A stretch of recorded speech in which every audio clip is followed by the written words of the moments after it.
Aviation sector से जुड़ी एक बड़ी खबर सामने आ रही है। खबर यह है कि सरकार ने एविएशन सेक्टर से जुड़े कुछ नियमों में बदलाव किया है।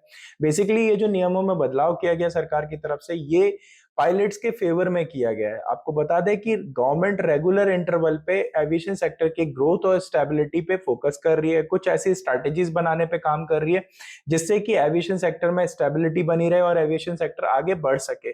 तो इसी के चलते गवर्नमेंट ने एक नियम में बदलाव किया है, और वो जो नियम में बदलाव किया है वो ये है कि जहां पहले पायलट का जो लाइसेंस होता था वो 5 साल के लिए वैलिड होता था, अब वो जो लाइसेंस है उसका वैलिडेशन जो है वो 10 साल तक का कर दिया गया।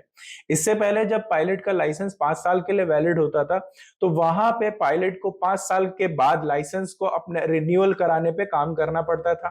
लेकिन अब जो पायलट का लाइसेंस है वो सीधे सीधे 10 साल के लिए वैलिडेट कर दिया गया है। आपको बता दें कि इस पर सिविल एविएशन मिनिस्टर ने बताया कि ये जो चेंज किया गया है इसका बेसिक पर्पस ये है कि पायलट और डीजीसीए जैसी अथॉरिटीज जो है इनके ऊपर जो एडमिनिस्ट्रेटिव वर्कलोड पड़ता है इस पे कहीं ना कहीं काम कम हो जाएगा।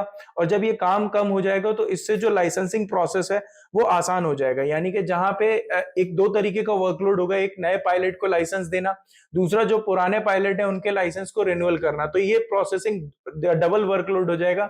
वहीं अगर सिर्फ जो पायलट है, एग्जिस्टिंग पायलट है या जो नए पायलट्स आएंगे उनका लाइसेंस अगर 10 साल के लिए वैलिडेट हो जाएगा तो वहां पे जो रिन्यूअल का प्रोसेस है वो कम हो जाएगा। और जब रिन्यूअल का प्रोसेस कम हो जाएगा तो पायलट और डीजीसीए जैसी अथॉरिटीज जो है उनका जो वर्कलोड है वो कम हो जाएगा। ये बेसिकली जो चेंज किया गया, आपको बता दें कि ये सिविल एविएशन मिनिस्टर ने एयरक्राफ्ट रूल्स 1937 के अकॉर्डिंग चेंज किया है।